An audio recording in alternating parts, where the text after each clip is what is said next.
Kristen. First off, we're going to make a motion to move item number 8 up to 4. Second that. All in favor? Aye. Aye. All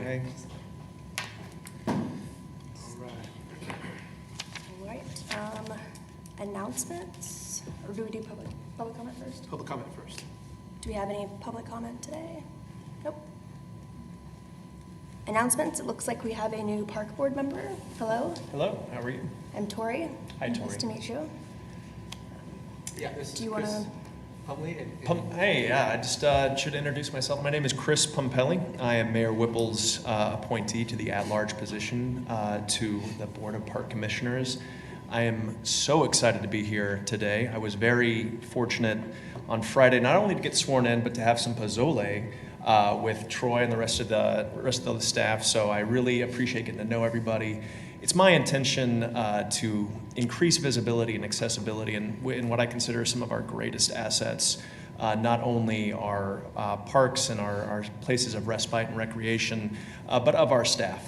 So I'm very grateful to join you all. I know how passionate you all are for our city and for all of our assets here, and so I cannot wait to do some work with you and fight the big fights and get the good stuff done.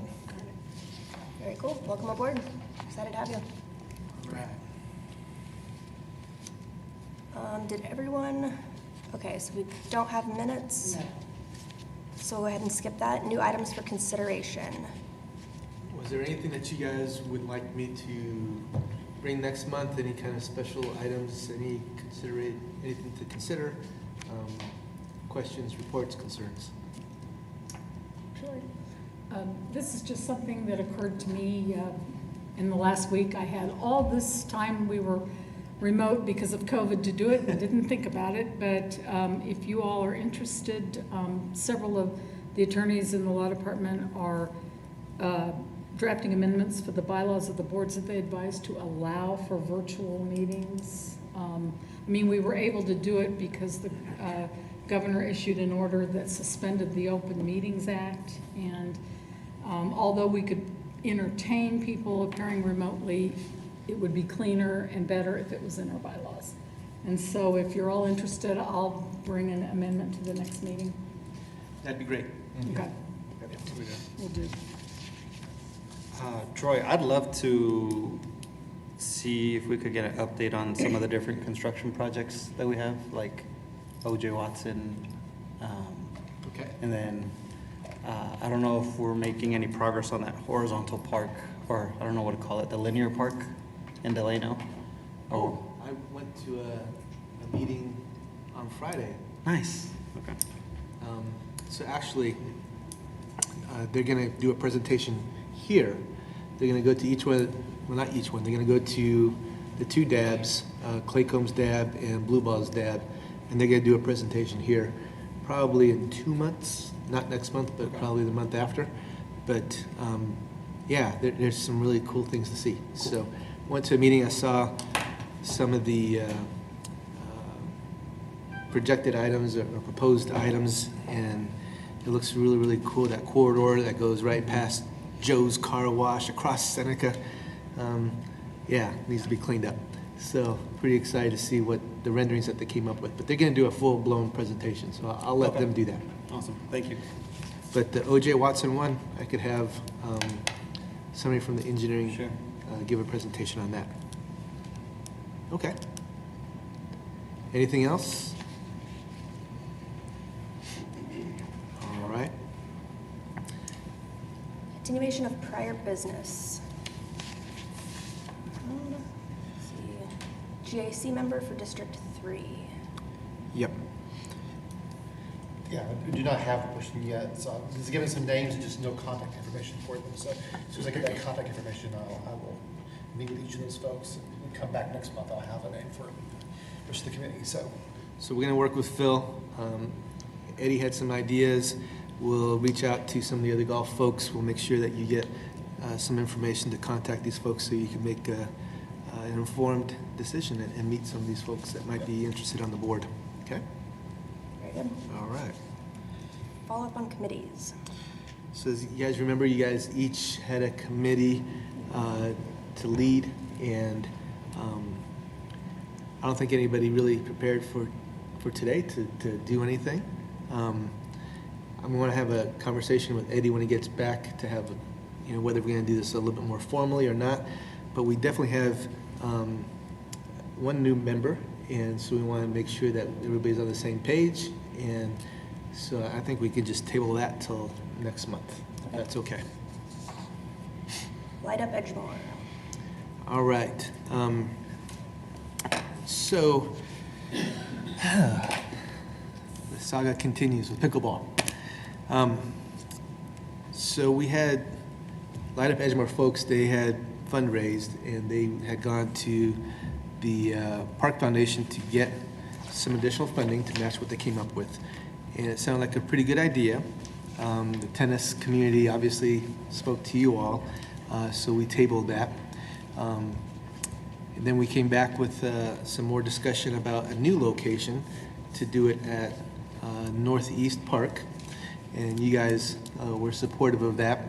And so we shared that with the pickleball folks and with the Park Foundation. And the pickleball folks don't want to go there. So I'm not sure what the next step is, but we will continue to have some discussions about what's going to be next. In the meantime, I think I shared with you guys that we'll see what happens with the final of the budget, but it's proposed in the budget for $3 million to go down South Lakes for a new pickleplex. That could be anywhere between 12 to 20 pickleball courts, something like that. Obviously not even close to being conceptually designed or even designed, but if it does go through, that's going to have a huge impact on what we're going to do with pickleball. So maybe it's a good idea that this whole thing with Northeast Park, it just kind of sits in the parking lot for a little bit and we see what happens with the budget. So I just wanted to keep you guys up to date with the changes as they're moving forward with that. With the pickleplex, will we just find out through the budgeting process whether that $3 million gets approved or not? Yes, when the budget gets approved in August, or is it September? I always forget. I think it's September. When it gets approved, then we'll know for sure. And you said there's a proposed location for that? South Lakes. Okay. So if you recall, we used to have a lot of soccer down there at South Lakes. We had Cedric County Soccer Association, and they disbanded because all the soccer moved up to Stryker. And so now I have 13 fields that are not being used that much at all. So what would happen, proposed, would be that the pickleplex would probably take up one of those soccer fields. A pickleball court is not that large, so we can fit it all on one footprint of probably one of the fields. So on top of that, the idea behind this would be there'd be some restrooms, maybe a pro shop, a little area for a cafe, that kind of stuff. But that would also probably provide service to the whole rest of the park as well. So it wouldn't necessarily just be a concession stand just for that, but it would be a concession stand for the whole park. And we'll still be able to have some multi-purpose fields for soccer, football, or whatever we want to do. What are those fields used for now? If the soccer's moved up, do we just have them? Like, are they still being programmed? We've been doing some flag football. We've been doing some adult stuff, but the usage is, from what we did, is probably down 90%. Sure. So, where we had leased it out to Cedric County Soccer, they were using it spring, summer, and fall. Yeah, it's not, and they're using all the fields. We probably only use 2 or 3 of the fields right now for one season. So we need to put something there. Do we not expect soccer to pick back up? If they do, it's going to all go up to Stryker. They're doing all that programming up there. Okay. Is there, like I guess, do we imagine that the whole complex would just be used for pickleball and soccer, or I guess keep those as multi-use fields, or add additional tennis courts, or what? We do you could think? slowly change things as there's a demand and a need, but there's also 2 4-field Clover softball up there as well. And we do have a a single football field that we use every once in a while, especially for rugby and some other things like that as well. But there could be some other things that get developed there. It's just a matter of the funding and what is the demand. And right now there's a demand for pickleball. Has there been any discussion with any community partners as far as, I just don't know if this is necessarily part of it, but if there was somebody that was interested in helping to participate in the development of this project, or possibly talk about naming rights or some other kind of, or is that just further down the road for how that would work? So there's a whole process in regards to naming rights and development of this area. Right now, everything is so fractured. I have a lot of different interests in different parts of the city. So a good example is we're thinking maybe this might be a great place for football, but we actually have interest in doing development of football at another location, okay? So I think the idea of putting pickleball there would be a great addition to that site anyways. And maybe there's some ideas in regards to maybe we build a BMX track, or there's a skateboard facility there as well. So we're not there yet, but I think this idea of putting the pickleball courts there is a great foundation for adding on to that area. And it'd be great to see if we could find some other partners to invest in there. So we've had folks talk about investing in softball or baseball there, but then we don't actually have demand to actually meet that, especially with Genesis out at Goddard. They have a new baseball complex, and they're actually going to add on new fields there. So the thing that we need to pay attention to is not just who has got an interest, but who's got an interest, and we can validate that with actual statistics and demand. And we can validate that with what is the whole community doing? What is it going to be in harmony with all the other players in the whole city as well? So, I mean, I could say I want baseball all day, all night, but if somebody else is providing that service, then why should we spend our money on that? So, it's all about understanding the whole community needs, not just one user group's need, to make it all put together. So if the funds get approved for the Pickleplex, could it potentially be constructed in the next year? Yeah, we could, if it gets voted on and gets approved, I can't remember if it's August or September, we could actually put a request for design in November, spend a little bit of money to start getting the design, and then go out to bid.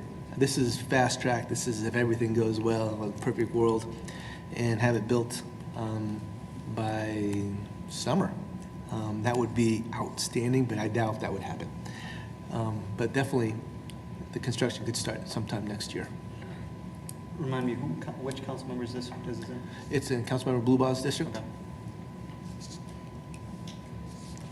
How many soccer fields did you say there were? 13. What's a realistic timeline then? I would say Assuming it you- gets approved this round you could play pickleball sometime in November. of next year. And the players are okay going down there? You know, it's not a central location. The idea along with this is that we still have plans for building some pickleball courts out west. We definitely have some pickleball courts in the central area. We have some pickleball courts northeast. So this is definitely down southeast. But you know, you build the most beautiful pickleball courts in all the city and the most accessible courts, I think they'll be pretty happy. So we actually went through a consultant to develop this idea, and they met with several of the pickleball folks, stakeholders throughout the city. There are actually 3 pickleball ambassadors that they're ambassadors with the National Organization of Pickleball. We met with several of the leading players here and several of the leading providers of pickleball. and they were very excited about it and supportive of it. So, What did this allow us to host tournaments and stuff like that on our facilities? most definitely. That's kind of the idea, why we want to do something that large with a large parking space that's not going to have an impact on the neighborhood or community. So, like Stryker, we always talk about Stryker being an economic magnet and a development area. So so we have pickleball players that come from Colorado, from Oklahoma, from Nebraska, from Missouri. So instead of us being a drive-through state, they actually will be playing here in Wichita. So we definitely think we can, if nothing else, definitely draw a lot of interest throughout the state, get the folks from the Kansas City area, Johnson County area to come play in our tournaments. But I think if we do this right, and one of the parts of this idea is that we would have a championship court that would have seating, so we could have seating for 200 or 300 people or even 400. So we can have the best players come into Wichita for these type of tournaments. So what do you need from us to push this $3 million along? Talk to your council members and tell them you like the idea. Sure. So I think all the council members already know about it. They've been looking at their budgets, the budget proposals, but I would suggest you guys give them a call and talk about not just this, but any other Parks and Recreation budget item. Could we get a list of those budget items? Yeah. We should have some proposed items finalized next week, and I think we can get that out to everybody. Sure, thank you. Anything else? Chester Lewis Park. All right. So, I think I shared with you guys the whole intent of Chester I. Lewis doing some upgrades. Next week, we're actually going to council to accept a donation of $250,000 from downtown Wichita. And with that, I think we're going to be getting $150,000 from the Arts Council, and we might get a little bit more money from the Wichita Parks Foundation. So that should be able to cover a lot of the artist fees and art items. And we're going to be doing what's called CMAR construction. So we have already put that out to bid, and hopefully we'll be able to close those bids pretty soon. And maybe we might actually start seeing some construction happening there by November or December. So the whole idea is to get that park ready by June of next summer. So we have less than a year to get that done. So is the new health college contributing? That's kind of their new gateway into their school, right? They haven't really gave us any money yet. I think their gift is going to be coming a little bit more in regards to operations and helping us maintain it. So we'll see what that looks like. And that one building that remains, is that going to be demolished? I mean, it seems Jewelry store? it's the one tooth that remains. Yeah, The jewelry store, right? yeah. It's called the Athena Building. Right. Mr. Antonides is the owner of that, and he's been he's from where's he from? He's Greek, and he has a very strong attachment to that building. So I don't think it's going to get sold. If it does, it is a historical building. So what I do think what could happen is that maybe it gets turned into a cafe, study lounge for some of the students, just another, what can I say, it's kind of an extension of the medical school, but also to support the park.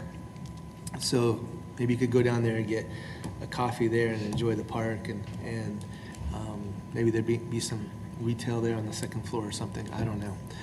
But I don't see that building go away anytime soon, because it is historic. And but that doesn't necessarily mean it won't go away.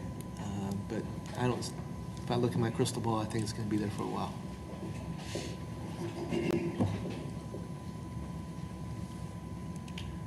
right, moving on, we will have the, let's see, the finance update. Emma.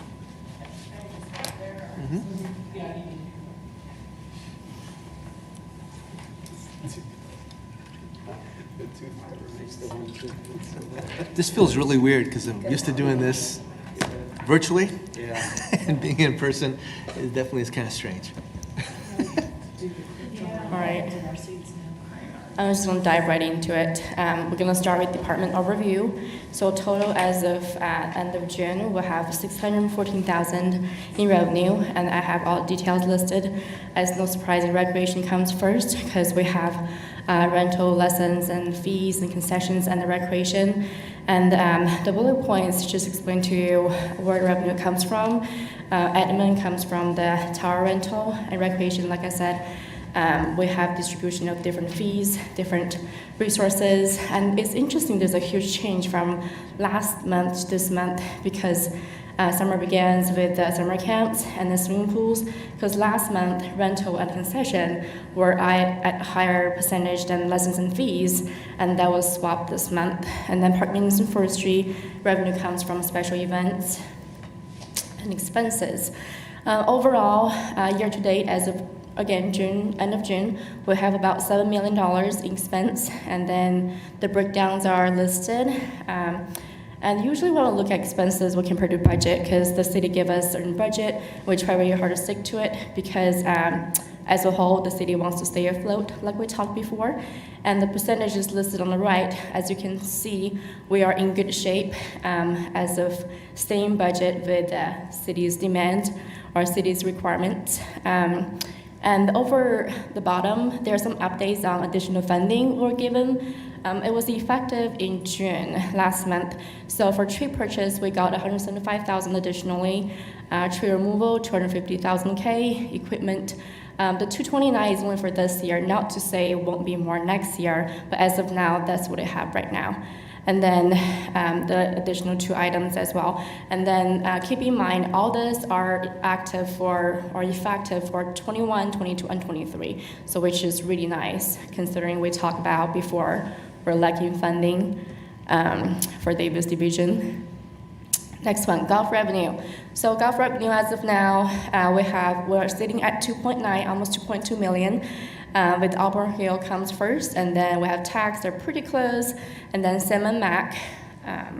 As far as expense goes, we're at 1.7, and the top 2 parties are Auburn and Sam, followed by Mac and tax. I figure you guys might have questions about golf admin because Troy Hendricks has left, but it remains relatively high, and which is why I had more details on that part of it. So as you can tell, payroll is only 13% because again, Mr. Hendricks resigned, so the payroll cost is really low right now, and 37 is contractual, and that's pretty standard and comparable compared to previous years. 49% in commodity. I listed 2 big items that stood out to me. One is city admin charges, is as of half year we're at $117,000, and public safety fees is $41,000, and that's comparable to previous years as well. We always have been charged $230,000 for city admin charges, and then about $80,000 from public works. So that's where the money went. And then usually we're asked the update for the golf equipment replacement fund. As of end of June, we have $186,256 in cash balance. The list is due up to date on the most current purchases. I do know we have several big purchases coming up for the equipment replacement funds, but as of now, it's not on the book yet. I'm sure Troy and Mr. Hallman will share more with you guys once it's more concrete. So that's what I have right now. It's pretty high level, but I'm happy to answer questions, or if you have additional questions, just ask me, then we can discuss further. So, any questions?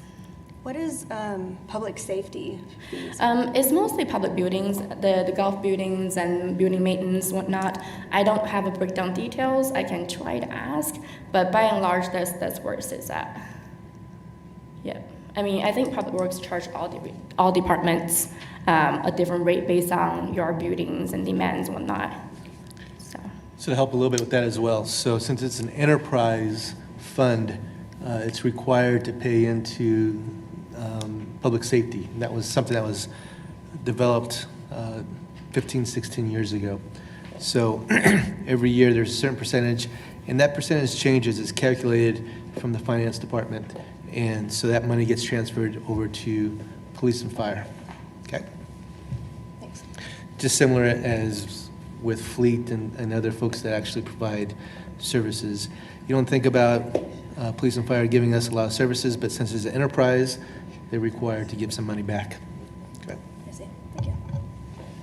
So with a couple of your slides, the early one, it didn't compare budgeted to actuals. Can you maybe speak to that? The revenue, I think, is what it was. Over here on expenses, Before that, these are expenses. So the first couple slides, I think. the revenue side. Yeah, how does that compare to budgeted? So the revenue side of it, I didn't put a budget per se, just because the city gives a goal that they would like for us to meet, and for the most part, we stick close to it. Last year it wasn't as much because COVID. If you're interested, I'll be happy to provide that budget. It's more of a goal we have to. They're hoping we can meet, but I can provide that if you're interested, for sure. Yeah, I think that would be helpful in the future. Sure, Thank no you. problem. Yep. In addition to that, I appreciate the question. I think also just how does it compare to 2019? I just think 2020 would be an aberration, so I'm curious Yes. what the comparison might be. Yes. I don't know, just a guess. So, Yeah. might be a little touch different, maybe a lot higher in some cases, quite frankly, in 2020. Sure. So yeah, especially golf, for example. So Yeah. I'm just curious if Yeah. we can observe some trends. Yeah, that's a good question. So I did look into past 2 years for golf. As of now, as of end of June, golf was actually lower last year, even though with higher demand because we were shut down for a couple weeks right after COVID happened because we just weren't sure how safety was. But compared to 19 year to date, by the end of June, the revenue has gone up by 15%.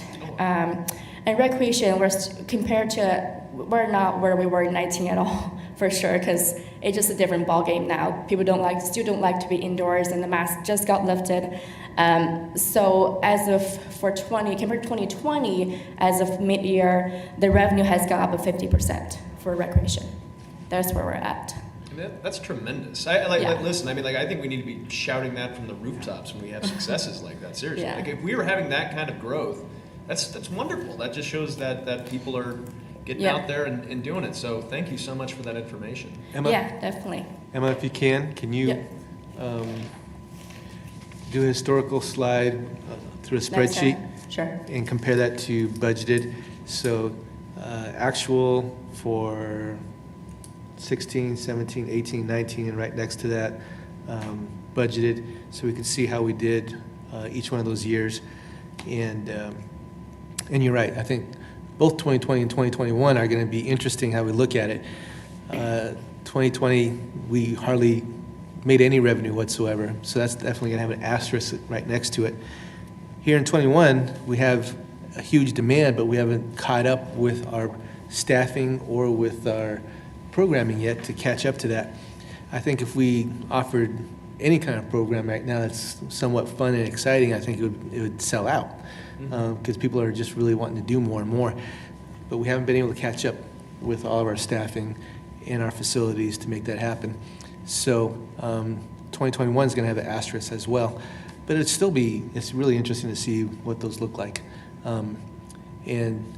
Revenue doesn't necessarily equal demand. Participant numbers is what actually tells us what that is, because a lot of times we give programs for free and we don't make any money off of it at all. So those are all things to think about when you look at these numbers.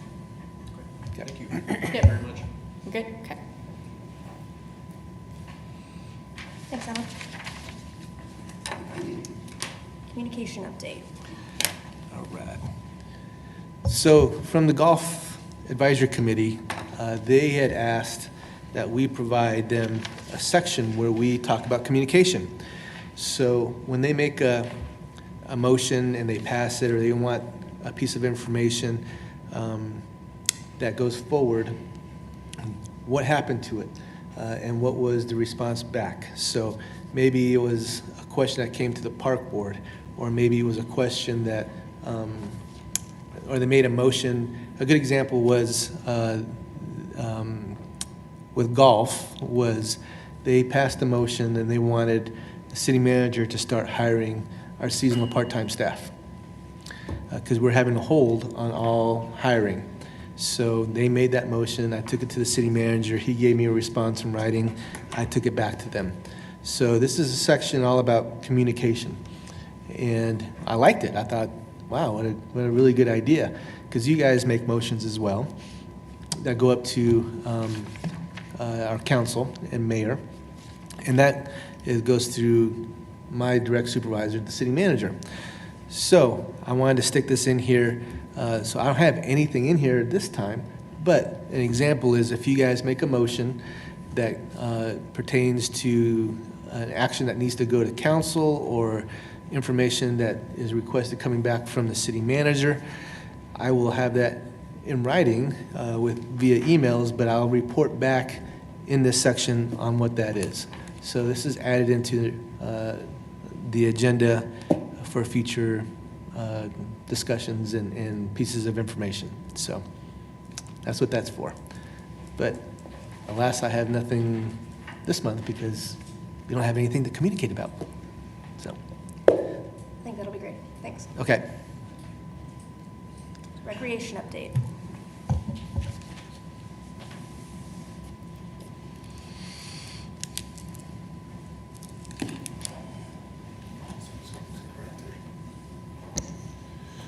So it's kind of a good lead into seeing some of the information that Emma provided with the revenue that you see there. That through this year we had $575,000 in revenue, and one of the things with that is that's taking into consideration that we reduced capacity with some of our facilities just because of COVID restrictions.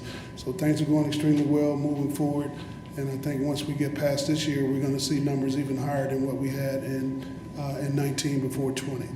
So kind of a recap on some of the things that we had going on in the month of June to see where we are to date. So Linwood Rec Center is one of our locations that we have one of our summer camp programs as well. They actually participated in a ribbon cutting ceremony that was over at Leon Robinson Park, got some of the kids out there at that particular location, had opportunity to test out the new equipment there on site with the renovations that were done there. So that was a good opportunity for those campers to get out and enjoy the outdoor area, as well as experience the park, and then exposure to new demographics in the community that may not have traditionally used that particular park as well. So one of the things with COVID restrictions opening, our golden age dances that we had in place for last weren't happening for over a year. So we were able to loosen some of those restrictions and actually had participation for those with some additional safety precaution that we put in place. And one of the things that we did with that, we maxed it out at 100 participants for each one of those dances. So you can see with the first one out, after being over a year, we had 93 participants that came out to that particular one. And as part of that, we made some adjustments there where we were keeping the numbers lower, 70% of the facility fire code, and not more than 100 people in those sites. So that was a big demand that we had from those seniors, wanting to just have an opportunity to get out and interact and have some social activity. So that went extremely well, and you'll see that trend with some of our other locations as well. Our campsites, one of the things that we do, we are licensed facilities that's through KDHE, and they come out and do an inspection every year on our facilities to make sure that we're following those guidelines.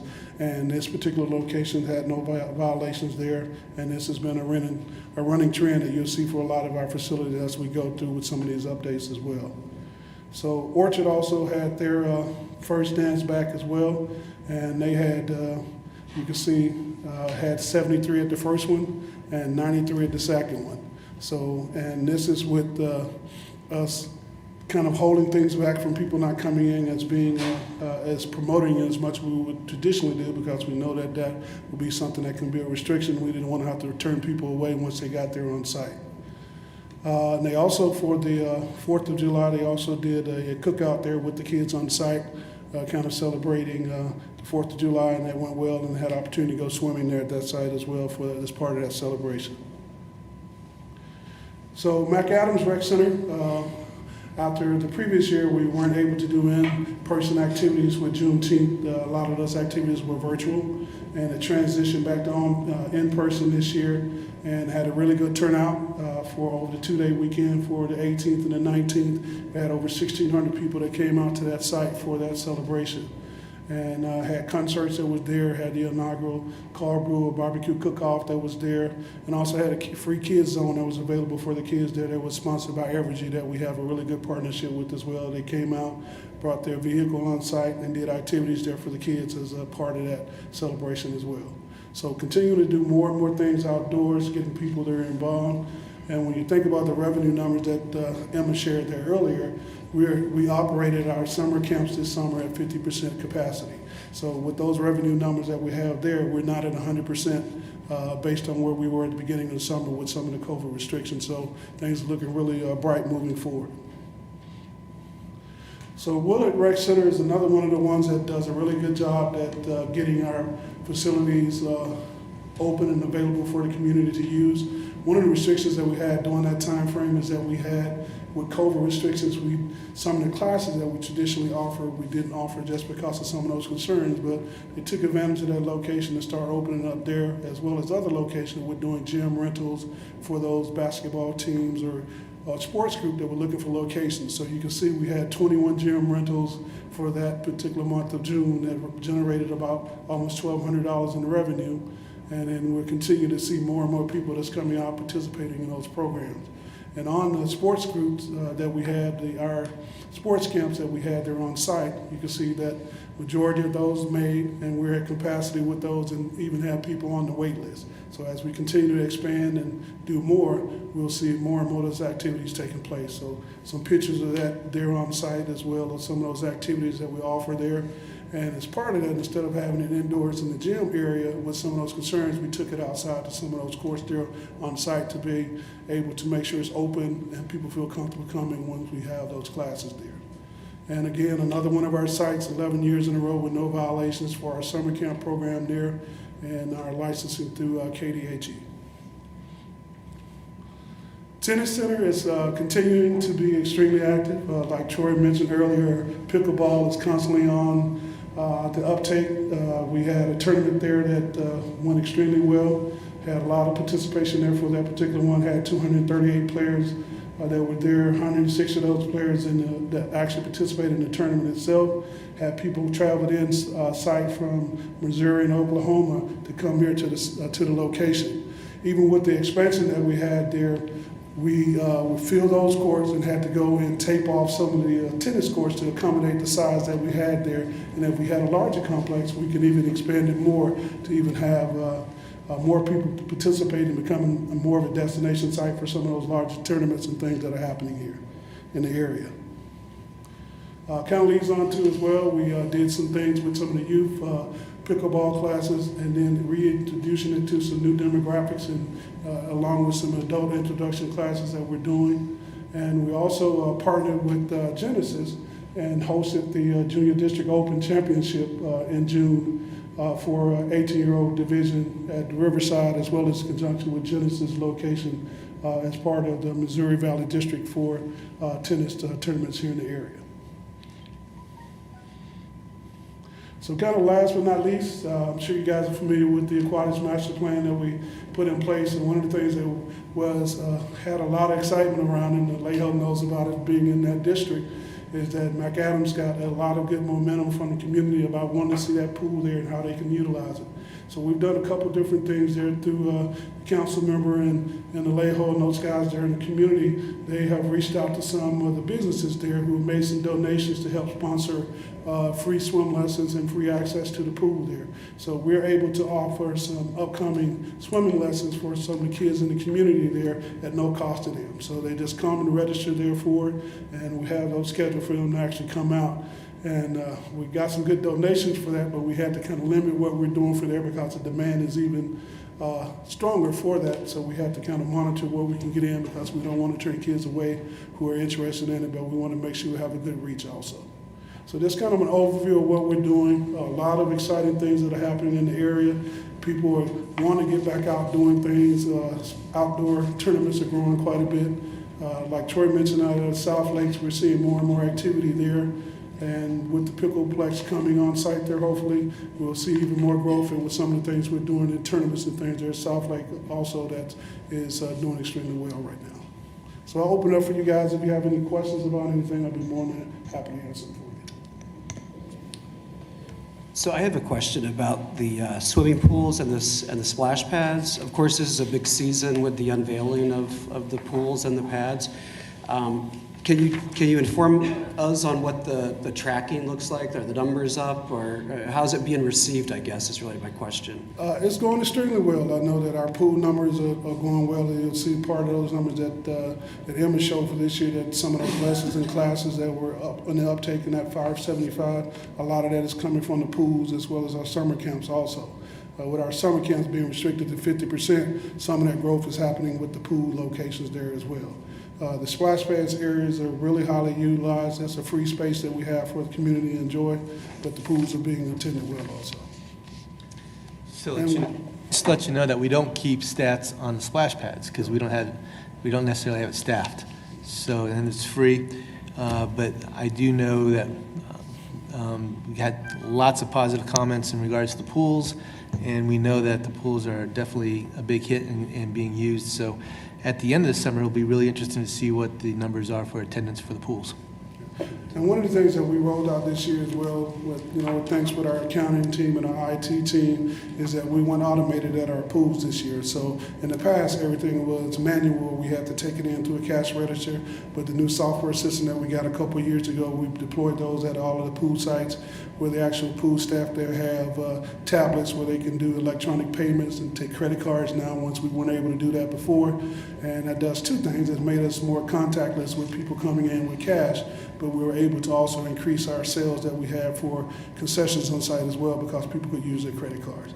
Now, with that capability, we'll be able to track those numbers and run reports like we do with our other programs as well with the actual attendance that's coming in each day.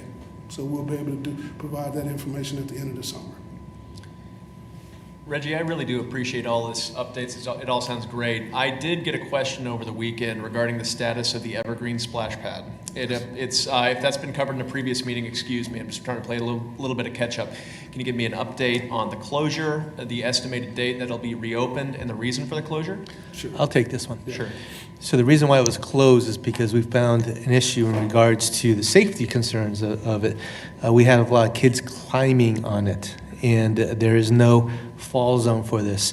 The splash pads were never designed to be climbers like you would have in a playground.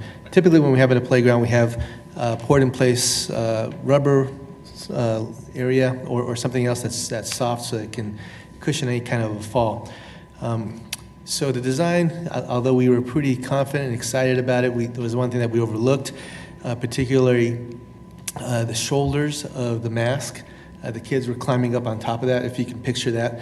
And then we also have the waterfall area, and it was really inviting for the kids to climb up on that. And instead of just using it as an area to splash around.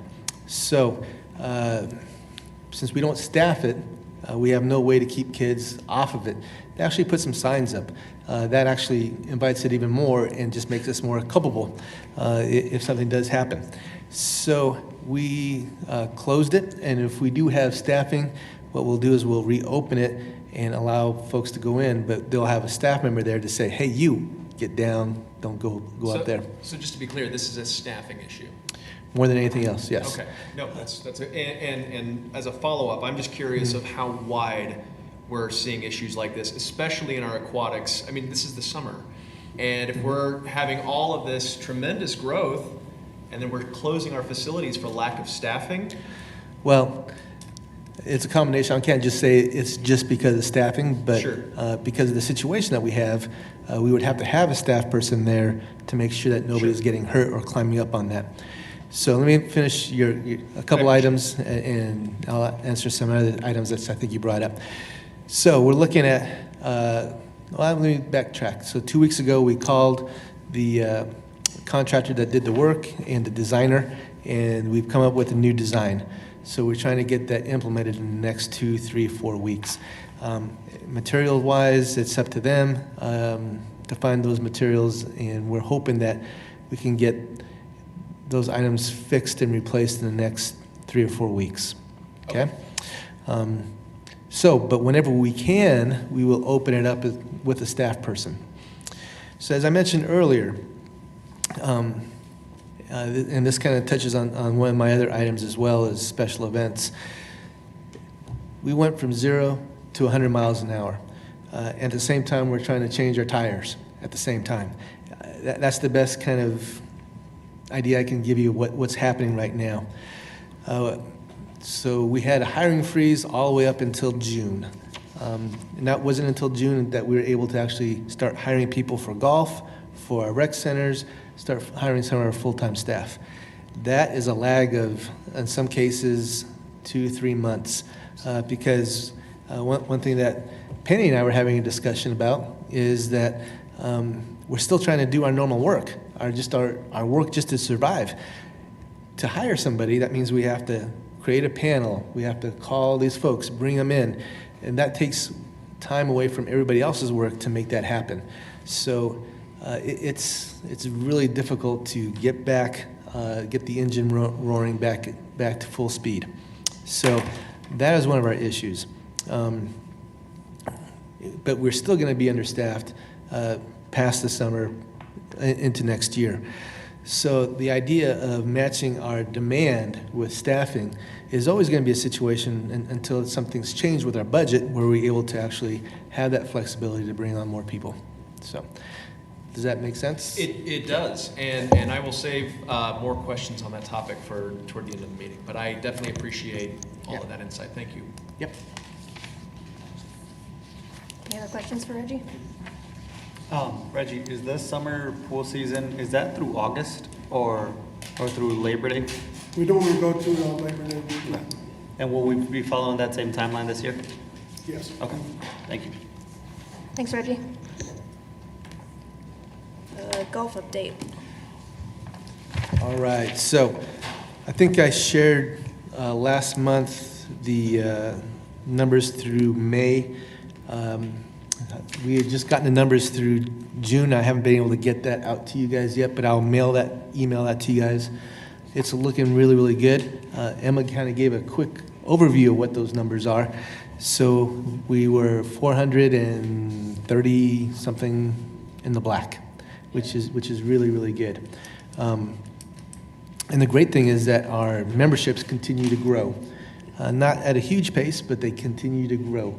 And one of the things that I talked to the Golf Advisory Committee about was adjusting some of our fees for our passes as well as for the carts. So we definitely have support for that, and I think that's going to be an item that's going to come to you guys in the next month or two. And then any of the fee changes, we got to take that to council. So that's all looking really, really good. A couple items I think I shared with you guys. With the proceeds that we have, since we were in the black last year by $600,000, we're spending some of that money back in making the repairs to the ponds over at McDonald, which we took it to council, and it's in the process of being scheduled and designed.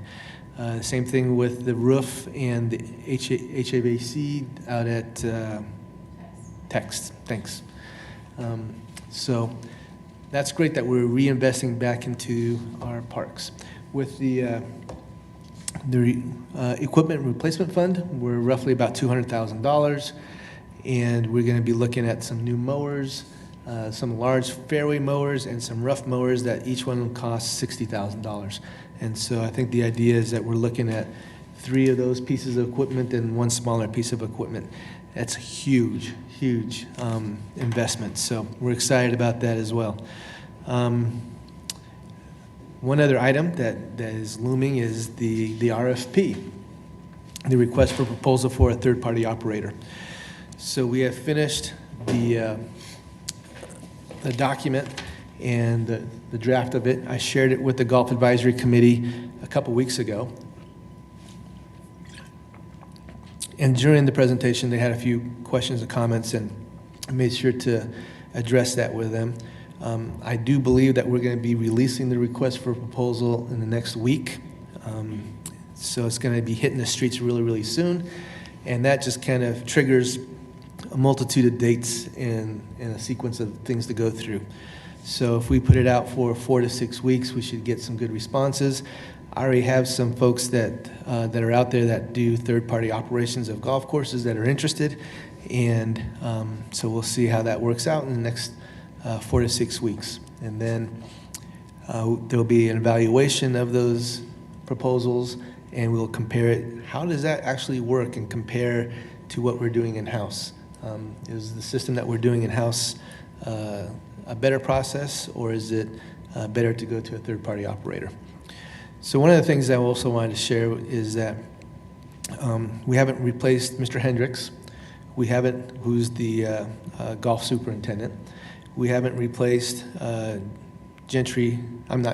Rowan. We'll never replace you. We'll never replace you. I'm right here. Rowan, who was our payroll clerk and admin. So those 2 items are being absorbed with the rest of the staff without any overhead charges going to the golf fund. So that translates into more revenue coming in, actually not more revenue, less expenses coming in, and I'm able to put that money going back into the golf courses. So I'm wearing a couple different hats. I'm managing the golf courses, and all that savings goes back into the golf courses. So when we look at these numbers and we say they're in the black, well, part of the reason is because we've consolidated some of these duties. I don't want to be wearing this many hats, and I don't want to be managing the golf courses on a day-to-day basis. So eventually, one way or the other, whether it's a third-party operator that takes over or we're going to end up hiring somebody to take Mr. Hendricks' place, that's going to be an expense that's going to hit. So that means there's going to be less money for going back into the golf courses. So does that make sense? Okay. What else in regards to golf? Other than they're doing really, really good. Well, whenever it doesn't rain, their tee sheets are full. So I think the idea of closing clap really helped us reduce the overhead. We had so much capacity in the golf courses. We kind of looked at the golf courses and we're thinking they were at 55, 60% capacity, and now they're more at a 70, 75% capacity, which reduces the overhead that we had over at Clap, but also means that all that revenue is going into the golf courses. So, and I hear, of course, there's always somebody who's concerned about the quality of the courses, but in general, I think I hear really, really positive comments in regards to the courses. So. Just one quick question. Is the disc golf operator at Clap, is he up and running? I think we discussed that a few months ago. So he's wanting to put a little bit more money into the building. The guy's crazy. But he knows that that it could possibly only be a 1, 2, maybe 3-year endeavor. But he painted the inside of the clubhouse. He's going to be painting the outside. He's replacing the carpet. He's made some really strong improvements, but the short answer is he's going to start at the end of the month. And we're pretty excited because we have some tournaments, some disc golf tournaments that are going to be in August. We have at least 3 that I know of, and we hopefully going to have more. and that clubhouse is going to be the anchor for all that. So, sounds like a positive thing. We just need to get him open so he can start selling some food and drinks and all that kind of stuff. Troy, you mentioned that the RFP will probably go out sometime in a week. Do you expect that we'll be reviewing those September, October, or will they go to the GAC first? Or what's that process looking like? So what's going to happen is as we get the bids, there's a committee that's going to be formed to review them. And I have one member from the GAC, and I have one member from the park board. So I haven't really had a chance to talk to all you about it, but I was expecting Eddie to be on that. And then we have one member from the Golf Advisory Committee, and I haven't had a chance to ask them who that person is going to be. So we'll have representation each way. So after the review, and once we see what the bid looks like and final negotiations, that's when we bring it back to both the GAC and the park board. Okay. Okay? Thank you. Anything else for golf? Park maintenance and forestry update. I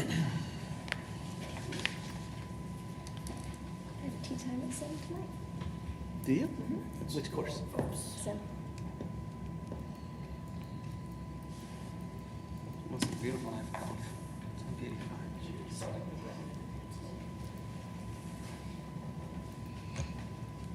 So for June, our numbers are pretty much the same.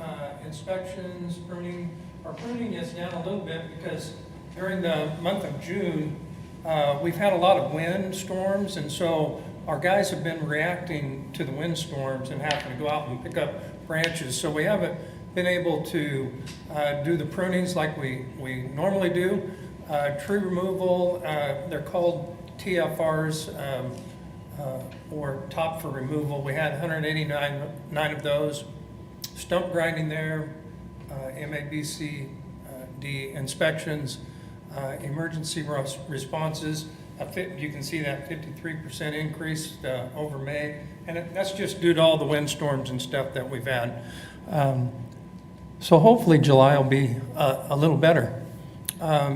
Support activities, they had some tailgate meetings to talk about safety, assisted park maintenance with some mowing and some park cleanup through personnel. Lucity maintenance is constant, large log management, loads of logs hauled to the job site, 55 of them, which that's all pretty normal for what we do. For July's scheduled activity, one of the cool events that we do, and I mentioned a tree climbing event last month, we have another tree climbing event. It's a different group. It's called the North American Open Masters, and it's going to be held over there at Oak Park.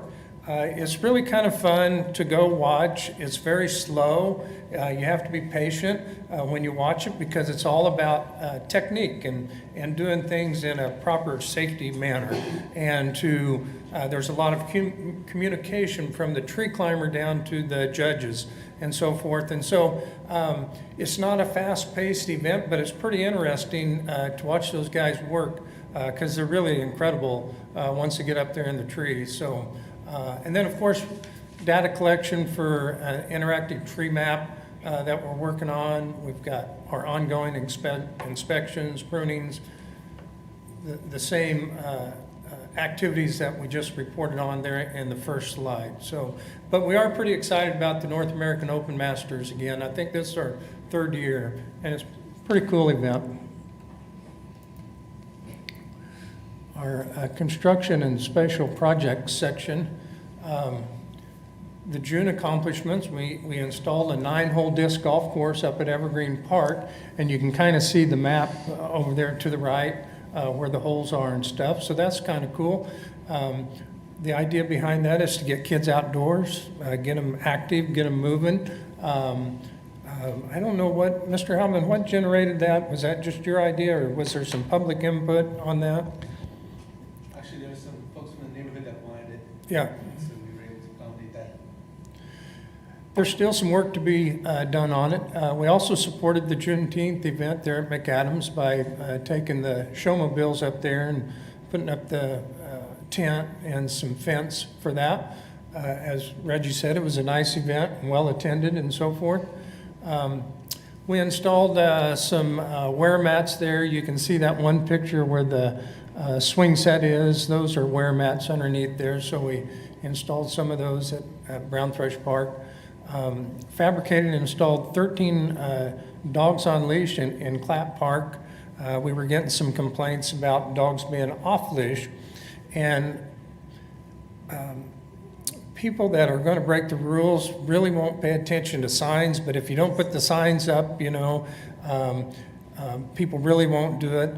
We hate to fill our parks with signs, I think the police department would like to have a sign on every rule or every law there is and have a sign for it so that they can say, right, here's the sign. But if you do that, then you have a park full of signs, and that's not very cool either. So anyway, we put some signs up there. We had to do that over here in Riverside Park as well. So hopefully it helps because people do let their dogs go. We've created all these dog parks. It would be better if they would go to the dog park and do that, but we're going to try to deal with it. We reestablished the drainage swell at McAdams Park to improve drainage and eliminated a trip hazard. You can kind of see a small picture of that. It's not real good there. We supported several special events during the month of June. It was pretty busy. We removed a portion of the Emporia Park playground from service due to fire damage. A couple of weeks ago, somebody vandalized the park and lit the park on fire. It got part of the playground safety surfacing. So we went over, you can see that bottom picture there where we just fenced it in for now. One of the issues that we're going to have with that, and I think it's talked about maybe in this slide, the binder. We have several park projects that are going right now. One up at Fairmount. There's a playground. How do you go back, Penny? We're doing several projects. One at Fairmount, one up at out at Pony Prairie Park, and a third playground that all involves the safety surface, the poured-in-place safety surface. Well, I don't see it there. Okay. So anyway, the binder that holds that rubber together, the manufacturers of the playground safety surface can't get a hold of it. It's shipped in from overseas, and so we can't get a hold of that to get it shipped here so that we can put the poured-in-place safety surface down. And it sounds like it might be several months before that binder becomes available. And we've got 3 projects going that are ready for the poured-in-place safety surface to be poured into place and put in place. But we're having to wait on that binder. So that's kind of frustrating that we can't get those projects moving forward. And so like the playground project up at Fairmount Park, it has a high tower. Well, the kids are going out there and playing on it anyway. So we've had to fence that off so that somebody wouldn't fall off the playground and land on the concrete, because the bottom surface under that poured-in-place safety surface is concrete. So we've had to fence that off. So June support activity, installed rural signs at the new splash pads, which we were just talking about. We put some rural signs, and then of course up at Evergreen put some no climbing sign. Provide the lectern for the splash pad grand openings, the ribbon cuttings. That's pretty cool. We got all those ribbon cuttings done. Opened and closed the Big Arkansas River as needed due to dangerous river conditions. Repaired the Haley diving board and standard and supported the aquatics due to slow response from the contractor. Removed large amounts of graffiti, and you can see the graffiti there at the skate park and stuff that we deal with. Did some other repairs and graffiti removal. Pretty normal activity for our construction and park projects guys. So July, continue to support special events, including the red, white, and blue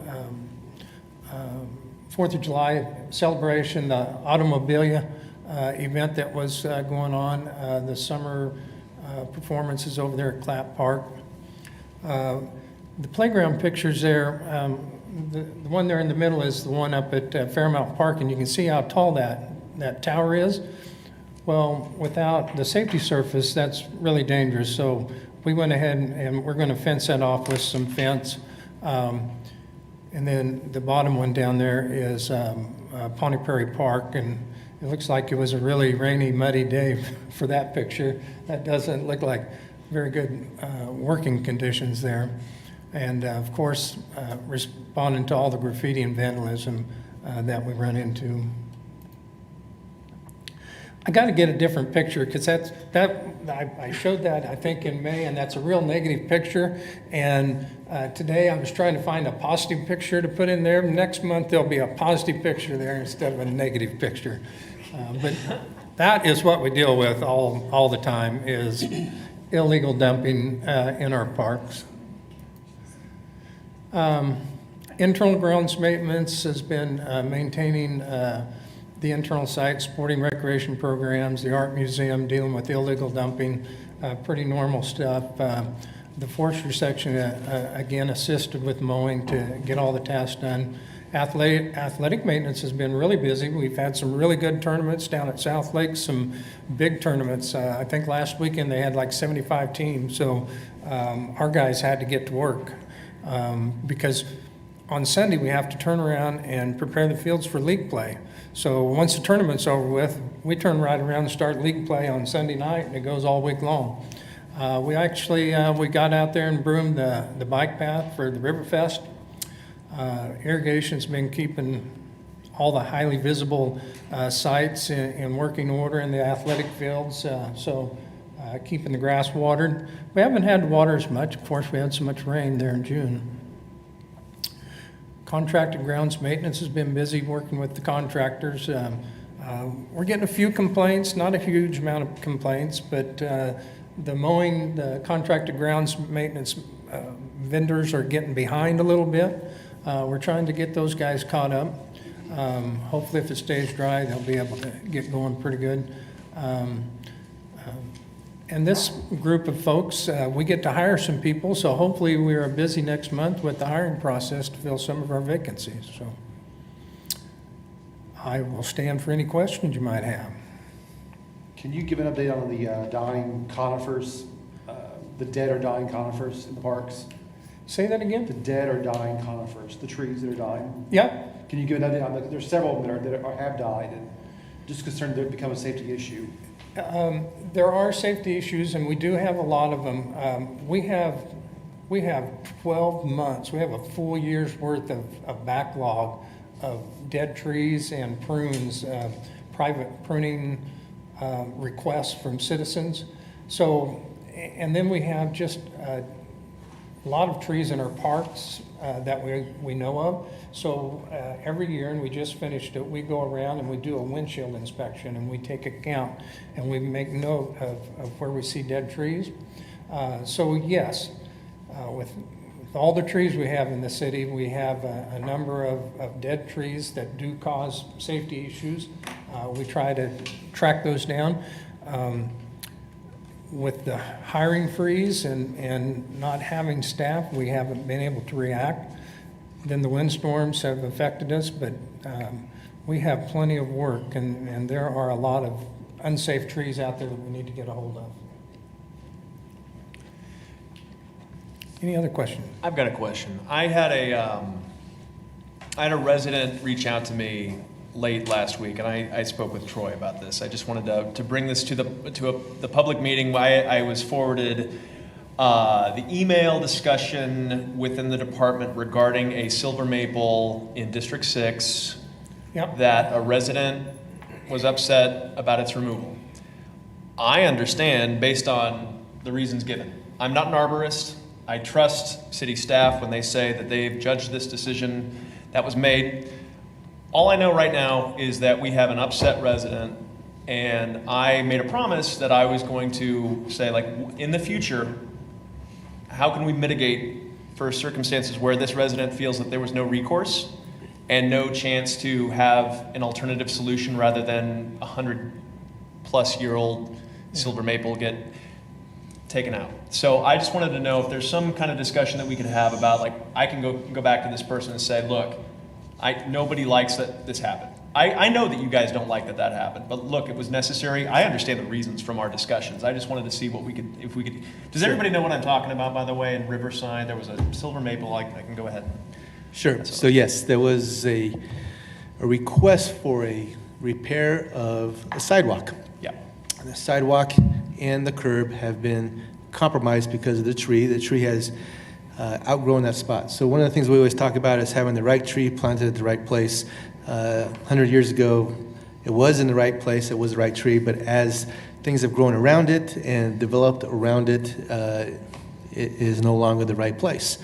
But it has nothing to do with any kind of development, which was something that... that was a question. I just wanted to make certain. Yeah, so it was actually in a neighborhood. It's actually in a neighborhood. I looked at it today. But the request in regards to this tree didn't come from us. It came as a reaction because of the request for the sidewalk. Now, if the sidewalk was going to be repaired and put in place, that's going to have a huge impact on the root system. What they have to do is they have to dig and then actually level everything out, which compromises the root system, which then means that we have to remove the tree, okay? So it wasn't from our perspective that we wanted to remove the tree. It's not a hazardous tree until the sidewalk was replaced. So one of the things that we could have done was say, do we really need to replace the sidewalk? That's a safety issue. That's a tripping hazard. That's also a liability issue. All these other things are part of the discussion as well. So, but that tree has been removed, and I was not too happy about that, but it was all because of the request to repair the sidewalk. It was not a request that came from forestry. Right. So I just wanted to make sure that that was clear. Now, we could have gone back and said, what are some other ways that we could repair the sidewalk that would not have an impact on the tree? It always comes to mind this cartoon I remember seeing where there's a request to remove the tree because of the road. They make the road go around the tree. They do all kinds of things, but they actually cut the tree and suspend it over it, and the road goes underneath the tree.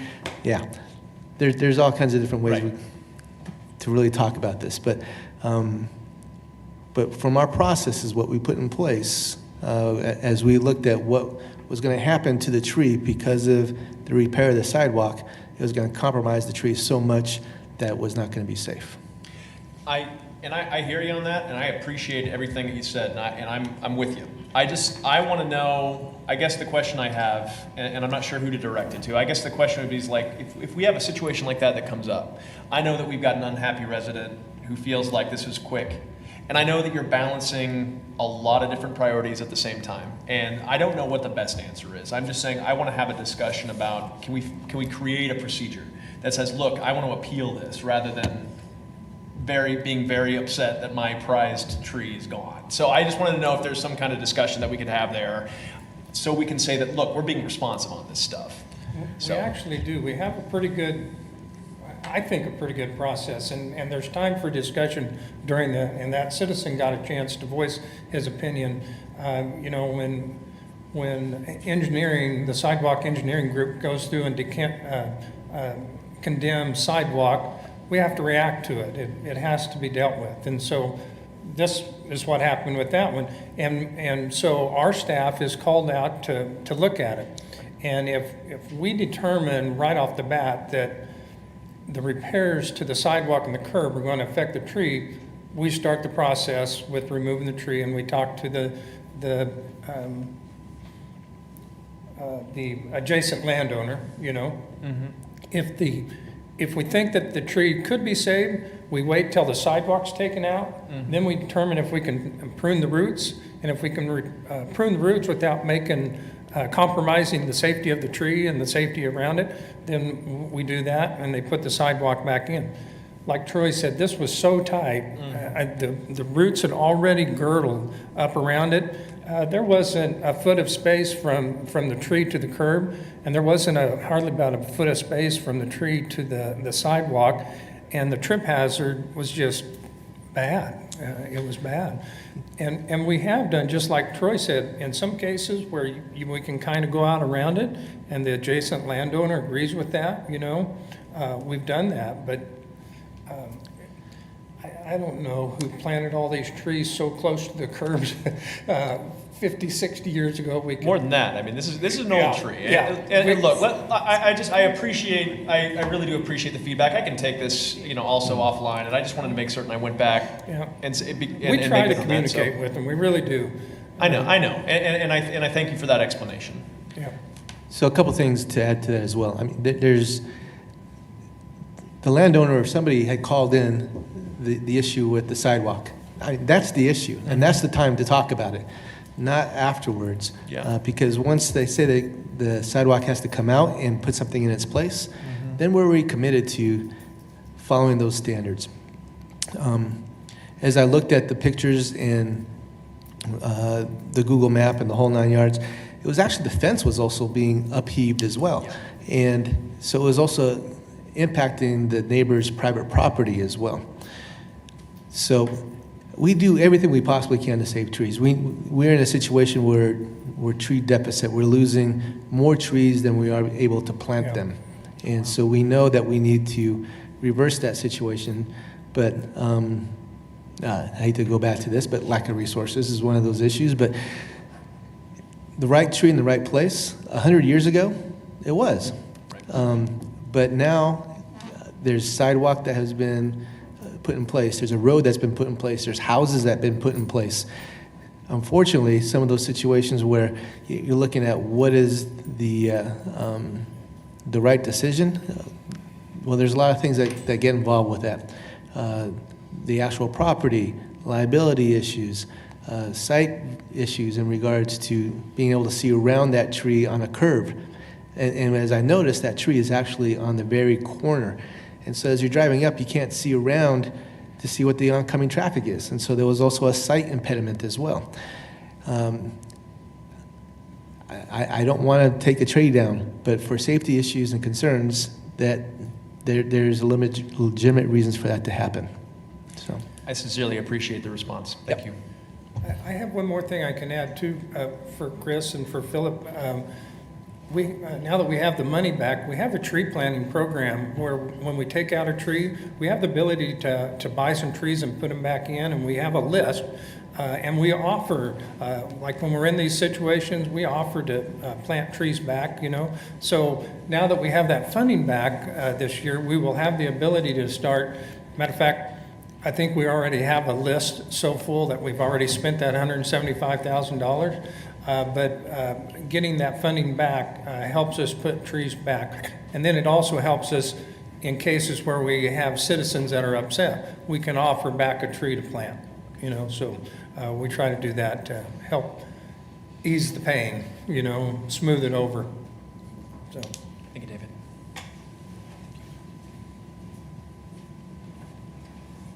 Thank you. Parks Foundation update. Alejo? Nothing much really. I mean, the big conversation was around, that we had the last meeting was around supporting Chester I. Lewis Park.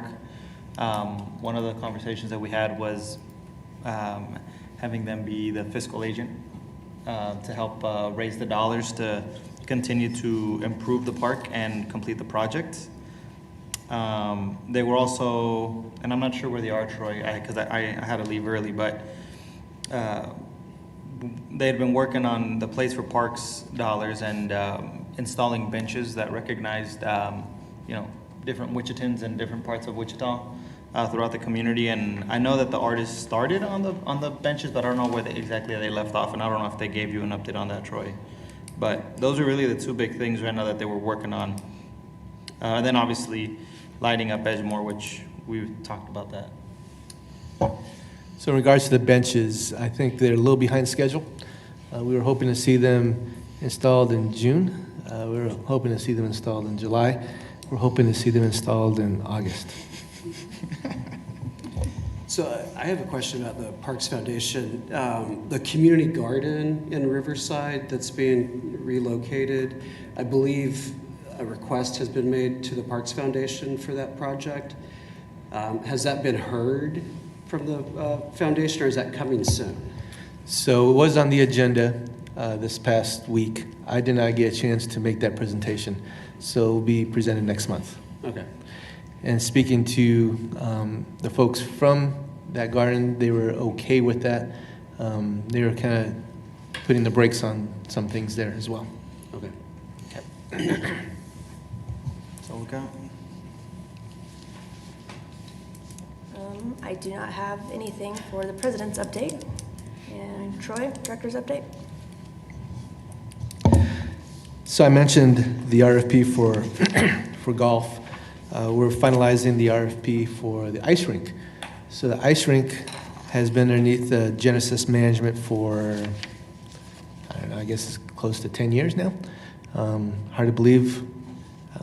I'm over here 7 years. Yeah. So that contract ends in January. So we're going to put the request for management for the ice rink out hopefully in the next month or so, and kind of go in the same process where we'll put it out there, see if we get any bidders, and if we do, we'll have a group that will evaluate those bidders, and we'll have some stakeholders. I haven't identified anybody yet, but I'll need somebody from the park board, so if anybody is interested in being on that, let me know, and I'll have you guys top on the list. But I think there's some changes that we want to make with the ice rink. The contract that we have with Genesis right now is not very beneficial to the city or beneficial to some of the stakeholders. And so there wants to be more transparency and more accountability from the contractor and with the operations that happens there. So those are going to be some of the things that are going to be built into the RFP and especially in the contract. The contract is not going to look anything like the old contract, so which I'm kind of excited to see. What else we got? Tons of special events.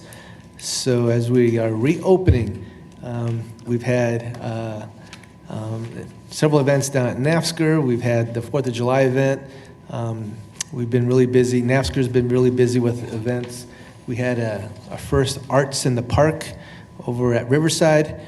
We had, I think there was close to 30 vendors showing their art wares, and it was just a really cool place to do that because we had the animals displayed and they actually had the feeding time, and so it was just a lot of synergy going on.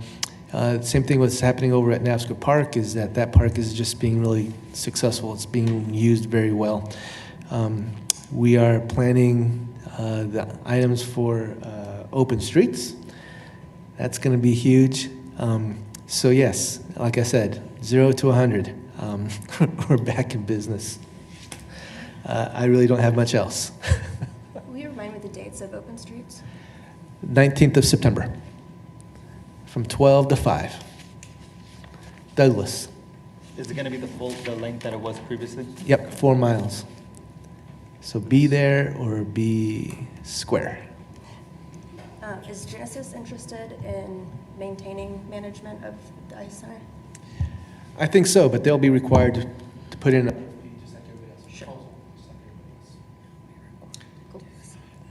I said I would save this to the end of the meeting, and you had talked a few times about just lack of resources for your department, and we've got the budgeting process coming up soon.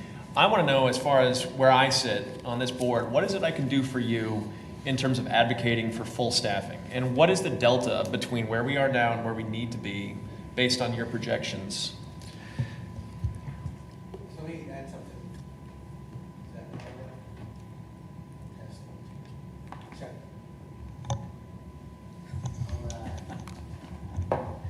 So one thing that I forgot to mention in my update, and you're going to be seeing this in the budget, is the consolidation of the city Parks and Recreation Department with Cultural Arts. So we've been talking the past few days about what does the budget look like with Cultural Arts coming underneath Parks and Recreation. With that, I think we're going to be looking at somewhere in the neighborhood of about 175 employees altogether. If you really think about what this department used to be Just 5 years ago, we were over 200 employees.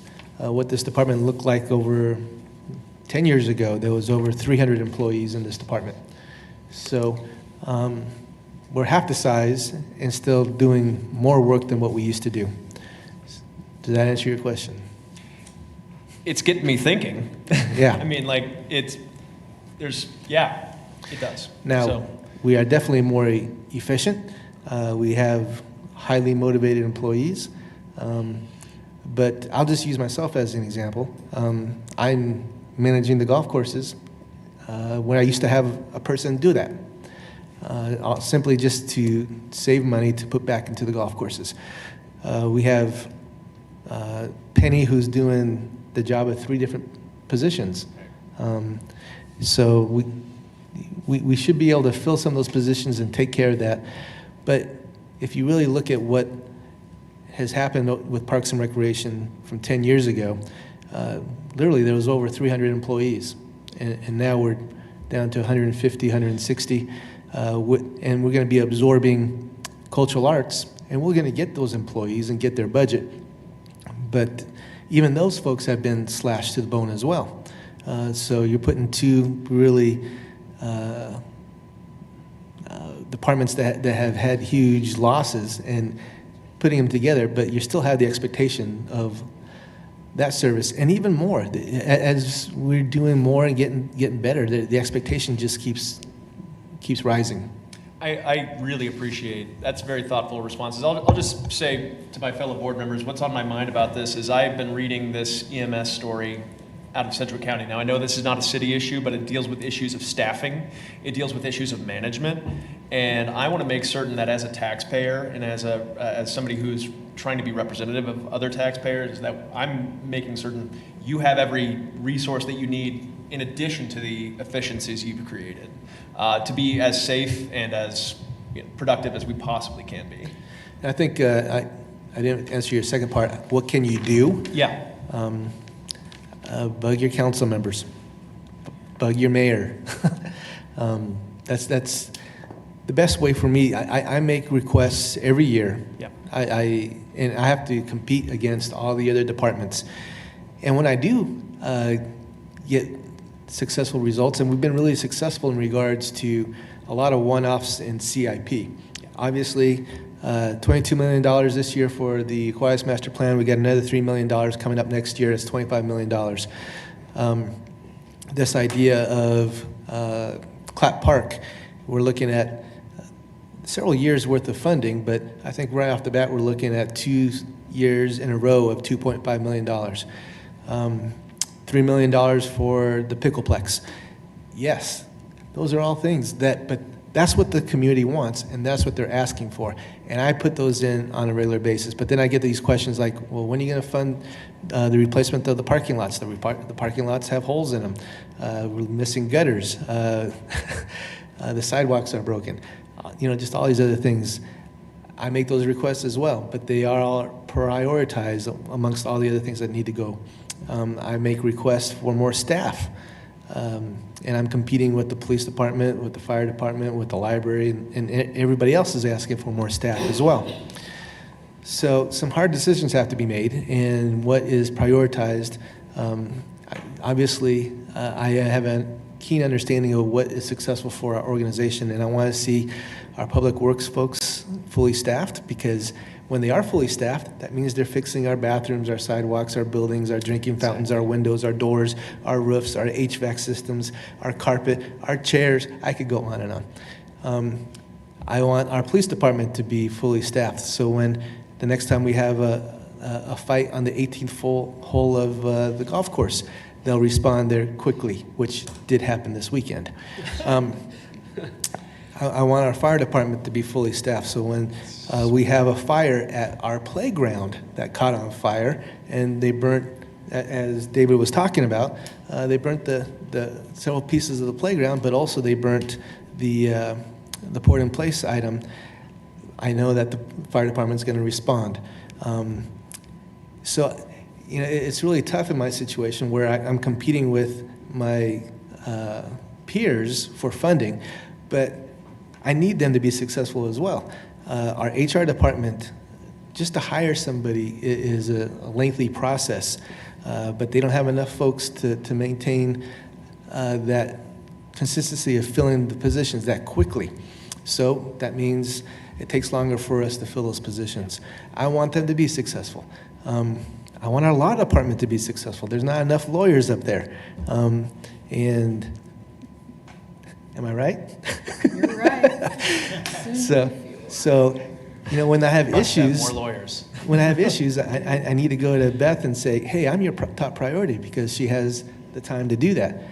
So it's not just my department. It's all the way across the board. But you know, I am going to speak highly of my department. I think our department has a huge impact on the community. I think our department probably reaches out into the community probably more than any other department, and is the most seen. I mean, you see a park that's maintained well, you see a park that's not. You know, it has that impact. Our programs have huge impacts in regards to youth and the youth skills and education. And we prepare those kids in the summertime to go back to school. Teachers are going to tell you that the kids that have been active over the summer in some kind of summer camp or whatnot, they're going to perform a lot better the following year when they're going from 3rd grade to 4th grade. And why? Because our staff kick butt in making them learn more and keeping them active all summer long. So all this has a domino effect. I don't know the exact answer, and I think I'm talking too much, but I just need to get this off my chest. So Thank you. we can have a really long philosophical discussion about this, and there's a lot of things to consider. Thank you again.